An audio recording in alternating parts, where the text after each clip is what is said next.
वाराणसी से अजगरा विधानसभा क्षेत्र में नेशनल इक्वल पार्टी के कार्यालय में शुभारंभ करने पहुंचे सपा प्रमुख अखिलेश यादव। मीडिया से बातचीत में अखिलेश यादव ने चुनावी राज्यों में मिली हार के बाद बैलेट पेपर से चुनाव कराने की बात कही।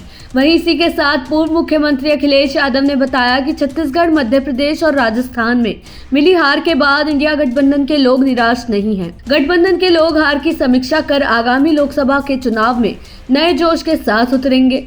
वहीं मध्य प्रदेश में कांग्रेस और समाजवादी पार्टी के कलह पर किए गए सवाल पर सपा प्रमुख अखिलेश यादव ने कहा कि जो बातें बीत गई हैं उस पर बात करने का कोई फायदा नहीं है। भविष्य में होने वाले चुनावों में इंडिया गठबंधन पूरी मजबूती के साथ लड़ेगा। जहां पर जो क्षेत्रीय दल मजबूत होगा उनका साथ कंधे से कंधा मिलाकर बीजेपी को सत्ता से हटाया जाएगा। इसी के साथ सपा प्रमुख अखिलेश यादव ने क्या कुछ कहा, आइए सुनते हैं। सही रहता।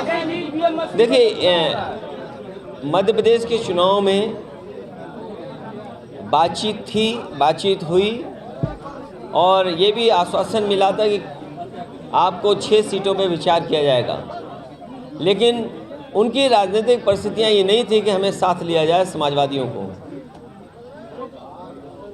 चुनाव में हार हुई है, हार को स्वीकार करना पड़ेगा और आने वाले समय में मैं समझता हूँ हर हार हमें सबक सिखा के जाती है और हर हार में कहीं ना कहीं हमें उम्मीद नज़र आती है। जो कुछ हुआ मध्य प्रदेश में, भविष्य में ऐसा नहीं होगा। सबको साथ लेकर के और सबका जो भी योगदान हो उसको जोड़ करके ही भारतीय जनता पार्टी का मुकाबला किया जा सकता है।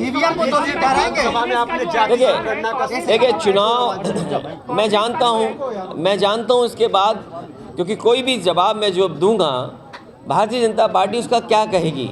हम समाजवादी लोग हैं जिन्होंने उत्तर प्रदेश में सबसे ज़्यादा लैपटॉप बांटे और मैं आपके सामने बड़ी जिम्मेदारी के साथ कहता हूँ कि आज भी जो लैपटॉप जिन परिवारों में होंगे वो चल रहे होंगे, आज भी ख़राब नहीं होंगे और आपके पड़ोसी में भी या अड़ोस पड़ोस में भी कोई ना कोई परिचित होगा जिसको लैपटॉप मिला होगा। समाजवादी पार्टी ने एम्बुलेंस चलाई। आप फ़ोन करते थे, 15 मिनट में एम्बुलेंस पहुंचती है। समाजवादी पार्टी ने यहाँ पर डायल 100 दिया, फ़ोन करने पर पुलिस आपके पास पहुँचती है। और आजकल तो देखा होगा आपने, टेक्नोलॉजी में स्विगी है, तमाम है, फ़ोन करो खाना आ गया, फ़ोन करो सामान आ गया।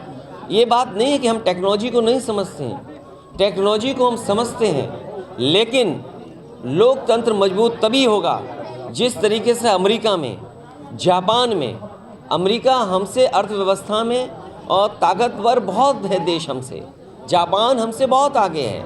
अगर वो देश इस तरह की व्यवस्था पर विश्वास नहीं रखते हैं तो इतने बड़े लोकतंत्र में वोट आपने डाला, आप 1 हफ्ते इंतज़ार कर रहे हैं परिणाम के लिए और आप 2 घंटे में परिणाम चाहते हो। इसलिए हमें और आपको भी अमेरिका से सीखना चाहिए। अगर 1 महीना वोट डलता है तो 1 महीना काउंटिंग भी होती है।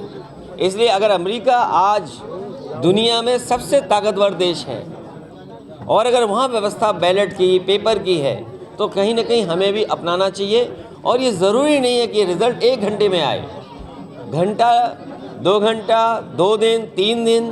अगर अमेरिका जैसा देश 1 महीने इंतज़ार करता है, काउंटिंग कराता है, तो आपको किस बात की जल्दी है?